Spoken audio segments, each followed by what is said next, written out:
how does the palace view the bold statements made by the Chinese embassy condemning Senate Resolution 256?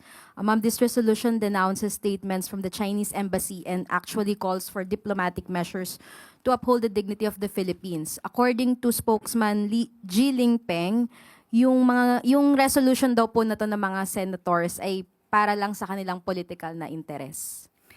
Ang Pangulo po kasi ay rumirespeto sa kalayaan ng pamamahayag. Kung may kalayaan po ang China sa kanilang pamamahayag, ganun din naman po ang sino man na Pilipino at kung ano man din po ang inihayag ng Senado. At muli, uulitin po natin ang posisyon ng Pangulo patungkol po sa relasyon sa China. Firm but diplomatic po. But ma'am, this condemnation po ng Chinese embassy, does the palace see this as a way to silence the Senate?